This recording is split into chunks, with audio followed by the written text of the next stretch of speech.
yang dikasihi dalam Kristus, marilah sebelum kita memulai pada pagi hari ini, kita bersaat teduh sejenak.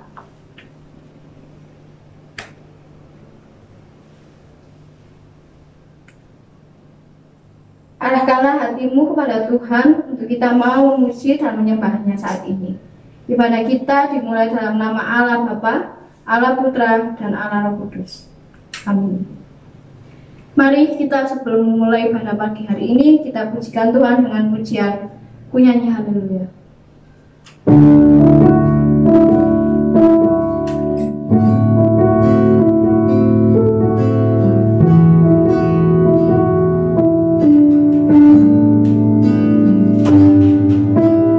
Yeah.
Bapa, kami ucap syukur atas berkat-Mu sehingga kami bisa beribadah bersama tengah pandemi corona ini.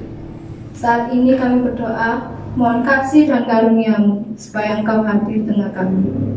Berikan penyertaan dan berkat-Mu dalam ibadah ini, sehingga kami hanya tertuju padamu, bukan hati kami yang menerima kasih-Mu. Terima kasih Tuhan Yesus. Dalam nama-Mu kami berdoa dan mengucap syukur. Amin. Nas pembimbing kita pada pagi hari ini terambil dari Galatia 6 ayat 10 yang berbunyi demikian. Karena itu, selama masih ada kesempatan bagi kita, marilah kita berbuat baik kepada semua orang, tetapi terutama kepada kawan-kawan kita seiman. Marilah bersama seluruh umat percaya, kita bangkit berdiri mengikrarkan pengakuan iman kita, pengakuan iman rasuli.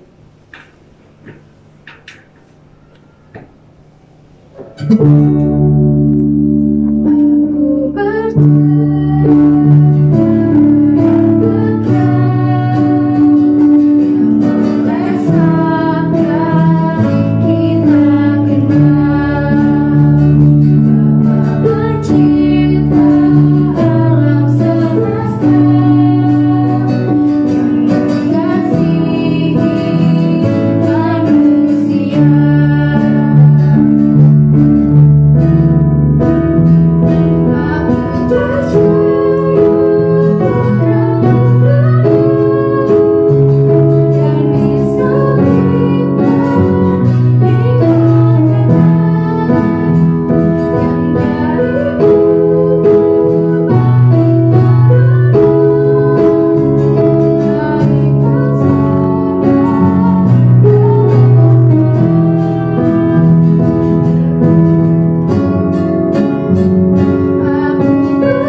saya ingin bilang kepada teman-teman, saya tahu di tengah pandemi ini beberapa dari kita atau di antara kita merasakan perasaan seperti bosan atau mungkin suntuk, atau mungkin kita marah, atau mungkin kita jengkel, atau mungkin kita ada masalah atau pergumulan-pergumulan lain. Namun beberapa hari ini saya mengetahui banyak hal, terutama tentang rasa bersyukur, tentang rasa syukur, di mana beberapa orang tidak seberuntung saya, tidak seberuntung teman-teman. Di sini dalam pandemi ini kita diajak Tuhan, kita diberitahu oleh Tuhan bahwa kita harus mengucap syukur terhadap semua tindakan, terhadap apa yang Tuhan sudah beri dan Tuhan karuniakan. Mari kita rubah hati kita menjadi pribadi yang lebih bersyukur dan menjadi pribadi yang lebih mengenal Tuhan dan mengandalkan Tuhan. Mari kita masuk dalam firman dan diiringi pujian. Jadi seperti ini.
saya kasihi di dalam nama Tuhan, saya bersyukur bisa bertemu dengan saudara di dalam menyampaikan firman Tuhan atau sharing firman Tuhan pada kesempatan kali ini.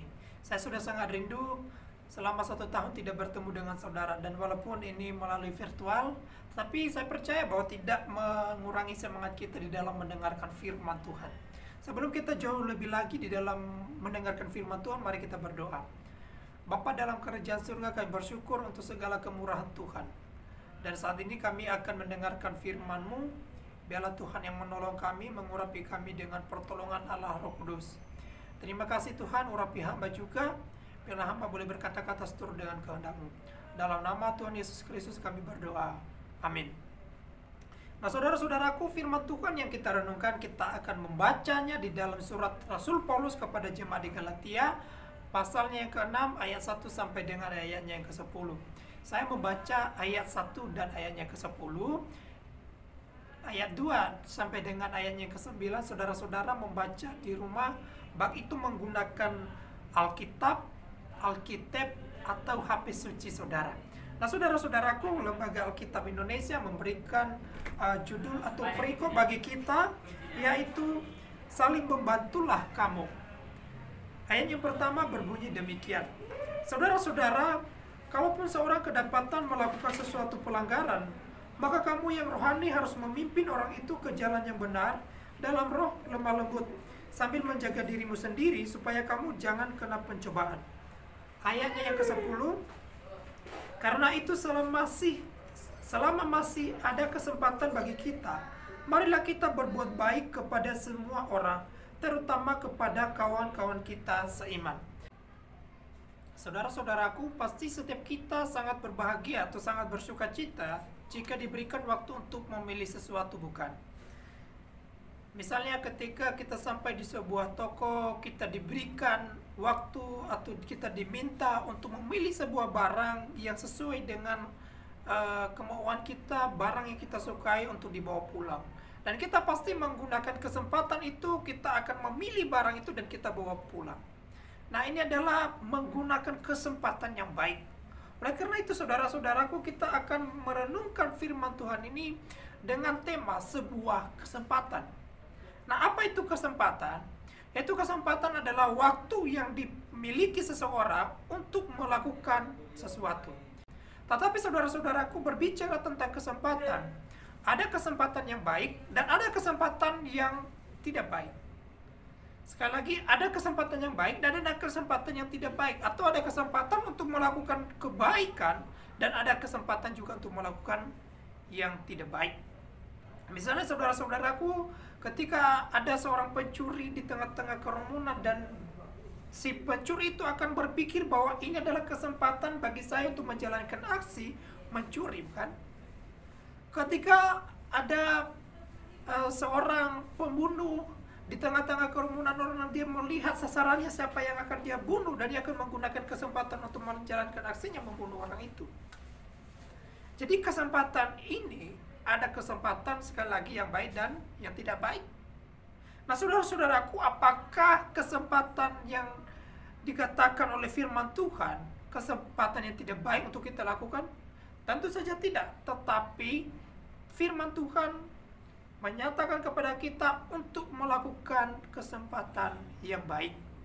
Mengapa kita harus menggunakan kesempatan yang baik? Karena pertama, bahwa kita telah diberikan kesempatan menjadi orang-orang yang rohani, di mana Rasul Paulus mengatakan di ayat yang pertama bahwa saudara-saudaraku, kalau seorang kedapatan melakukan suatu pelanggaran, maka kamu yang rohani. Artinya kamu yang rohani di sini ini berbicara tentang kita yang sudah memiliki roh Allah. Kita yang sudah dibenahi, diberikan oleh roh Allah. Di mana kita sebelumnya adalah orang berdosa yang sudah mati secara rohani. Dan kita tidak bisa melakukan kebaikan. Nah, saudara-saudaraku, ini adalah kesempatan yang diberikan kepada kita. Di mana Kristus melalui kematiannya di atas kayu salib menebus kita, menghidupkan kita yang mati secara rohani, supaya kita bisa mengenal kebaikan.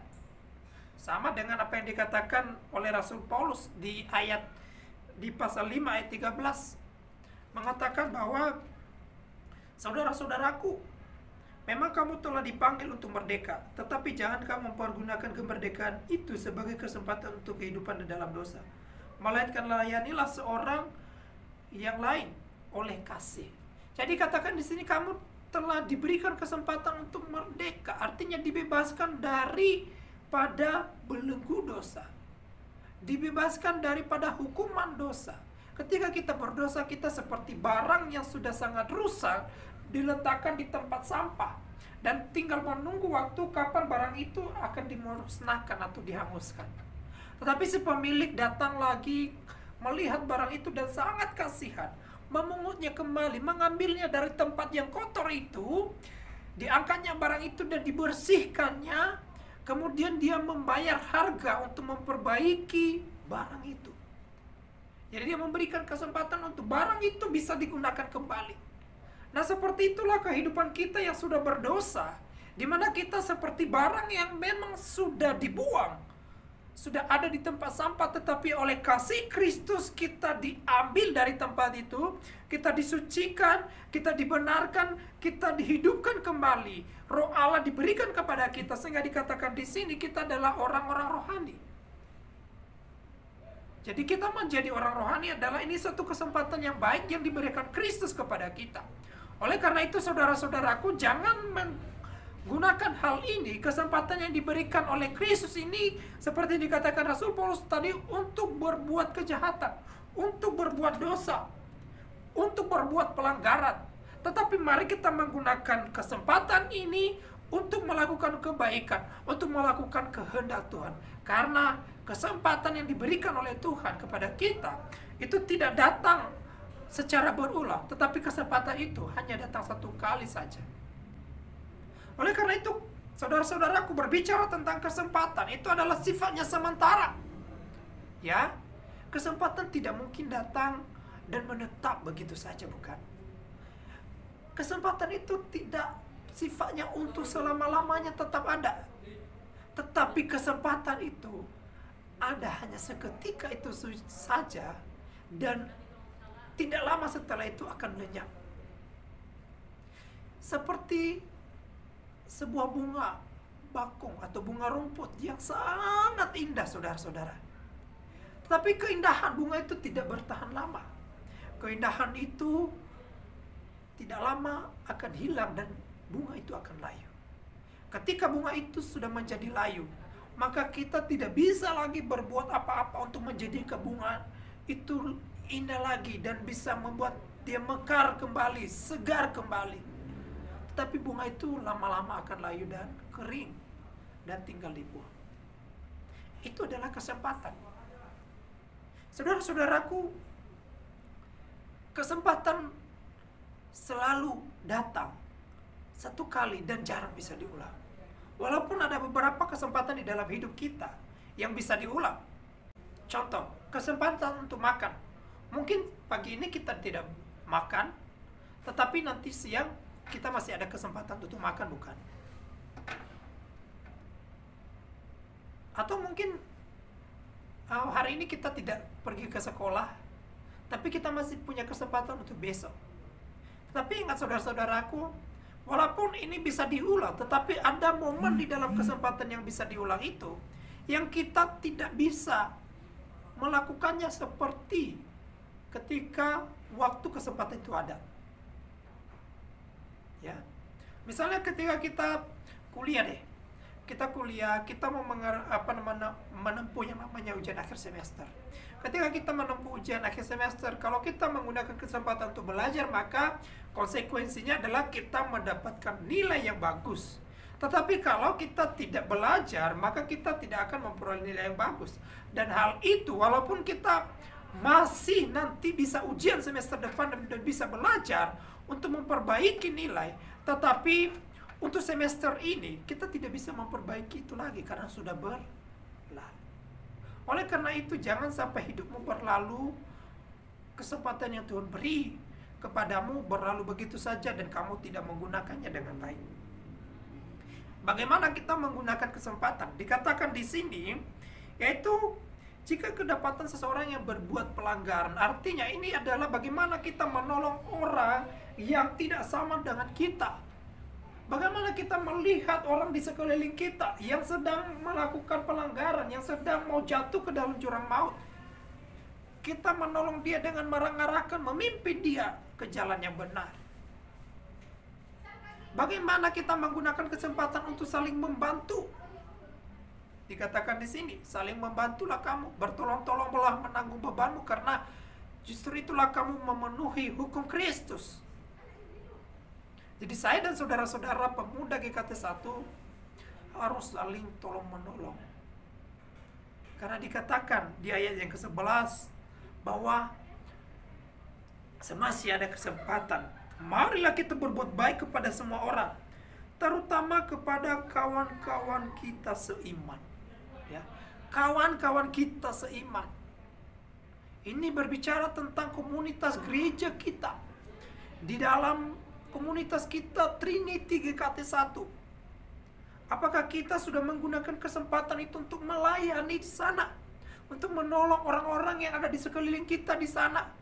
Ketika ada teman kita sedang membutuhkan sesuatu, sudahkah kita menggunakan kesempatan untuk berbuat baik kepadanya, membantu dia, memberikan apa yang dia perlukan? Ini berbicara juga tentang bagaimana kita menjadi berkat bagi banyak orang, bagaimana kita memberitakan kabar keselamatan kepada orang lain. Bagaimana kita memberitakan Kristus yang adalah sumber hidup satu-satunya kepada orang yang belum mengenal Kristus. Menggunakan kesempatan. Sama halnya juga dengan kita memanfaatkan semua talenta yang diberikan oleh Tuhan kepada kita. Mungkin di tengah-tengah kita ada yang punya talenta bermain musik, ada yang punya talenta untuk bernyanyi, ada yang punya talenta untuk bisa merangkul orang lain, mengabarkan Injil kepada orang lain. Mari kita membangkitkan talenta itu, menggunakan itu, karena talenta diberikan Tuhan adalah kesempatan bagi kita untuk kita gunakan berbuat sesuatu. Kita menggunakan itu untuk berbuat baik kepada orang lain. Kita memanfaatkan sebagai kesempatan yang Tuhan beri kepada saya dan saudara. Saudara-saudaraku, dalam menggunakan kesempatan, maka tidak ada istilah bosan. Ketika aku bosan, maka kesempatan yang aku peroleh akan berlalu. Ya, banyak orang yang menyesal kemudian hari karena merasa bosan dengan kehidupan yang sedang dijalaninya. Seperti halnya begini, saudara, ada seorang tukang bangunan yang sangat terkenal, yang sangat telaten di dalam membangun, membuat struktur rumah, membuat struktur bangunan yang awet, bagus, indah, diminati banyak orang. Ketika dia sudah usia lanjut, si manajernya memanggil dia dan meminta supaya dia membuat bangunan terakhir. Karena tukang ini sudah bosan. Dan dia mengatakan, ya sudahlah, sebenarnya saya menolak. Saya kerjakan, tapi dia mengerjakan bukan seperti yang dulu-dulu ketika dia mengerjakan bangunan yang lain. Dia mengerjakan bangunan ini asal-asalan. Saudara-saudara, ternyata setelah selesai dia menyerahkan kunci kepada manajernya. Dia mengatakan, ini tugas saya sudah selesai. Rumah yang Bapak minta sudah saya kerjakan. Kemudian manajernya mengatakan, inilah rumah untuk kamu, sebagai jasa bahwa engkau telah bekerja keras selama ini. Saudara-saudaraku, ketika si manajernya mengatakan ini adalah rumahmu, diberikan untuk kamu, si tukang ini sangat menyesal dan mengatakan, kenapa saya tidak mengerjakan rumah ini dengan lebih baik. Tetapi ingat, rasa bosan membuat dia terlewatkan oleh kesempatan yang baik. Saudara-saudara, ketika kita menggunakan kesempatan, maka kita akan menuai hasilnya yang baik. Sama dengan firman Tuhan yang katakan kepada kita, bahwa siapa yang menabur di dalam kebenaran akan menuai dengan kebenaran. Ya, siapa yang menabur di dalam daging akan menuai juga dalam daging itu, yaitu menuai kebinasaan. Ketika kita menabur, menggunakan kesempatan dengan baik, maka kita akan memperoleh hasil yang baik. Ya, apapun yang kita kerjakan, terutama di dalam pelayanan. Sebagai remaja pemuda GKT 1, gunakanlah kesempatan itu. Karena ketika engkau menggunakan kesempatan untuk melayani, maka pasti Tuhan akan menyertai engkau, memberikan engkau hasil yang memuaskan. Tapi ketika engkau menggunakan kesempatan itu dengan tidak baik, maka pasti engkau akan menyesal, karena akan menerima hasil yang tidak memuaskan selera. Jadi hidupmu ke depan ditentukan bagaimana kamu menggunakan kesempatan yang sekarang ini. Ketika kamu menyanyiakan hidupmu, menyanyiakan kesempatan yang diberikan kepadamu saat ini, maka itu akan menentukan bagaimana hidupmu ke depan. Hidupmu akan tidak menjadi baik, dan hidupmu akan penuh dengan penyesalan. Akhirnya Tuhan menolong kita, bahwa kita harus menggunakan kesempatan yang ada, yang telah diberikan Tuhan kepada kita. Sebagai generasi-generasi muda yang ada di tengah-tengah GKT 1, kita menggunakan kesempatan itu mengembangkan pelayanan dalam komunitas Trinity dengan tidak malas-malasan, dengan tidak bosan-bosannya. Kita melayani dengan sungguh-sungguh, bergandeng tangan untuk mengembangkan apa yang Tuhan beri kepada kita, itu kesempatan berada di tengah-tengah komunitas GKT 1, bahkan juga di komunitas keluarga kita. Karena Tuhan memberkati kita, kita berdoa. Tuhan, terima kasih untuk segala kasih dan anugerah-Mu. Kami bersyukur kami boleh mendengarkan firman-Mu. Dan kiranya Allah Roh Kudus yang memimpin dan menuntun kami untuk bisa melakukannya di dalam kehidupan kami. Terpujilah nama-Mu, dalam nama Tuhan Yesus Kristus kami berdoa. Amin.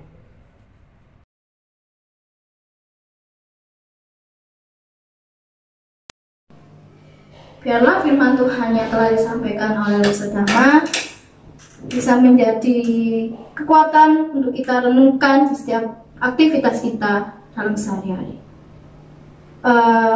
Kita telah tiba di ujung ibadah, dan kita akan mengakhiri ibadah pada pagi hari ini dengan pujian penutup, yaitu Yesus Kau Sungguh Baik.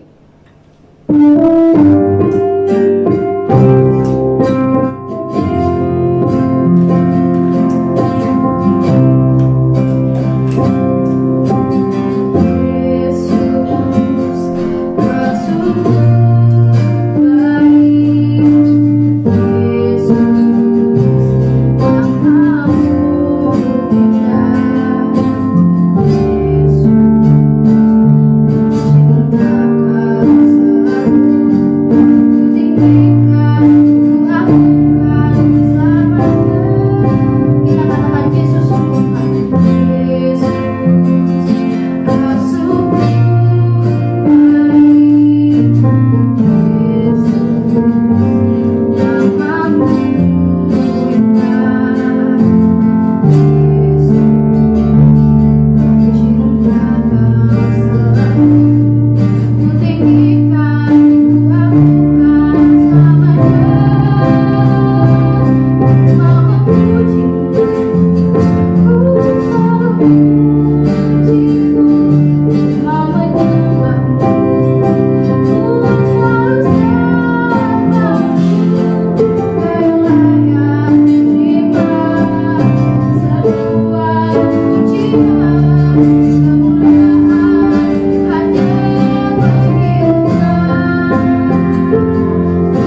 di bawah ini atau dapat dimasukkan di kotak persembahan yang terdapat di ruangan depan Trinity Community. Terima kasih, selamat hari Minggu semua.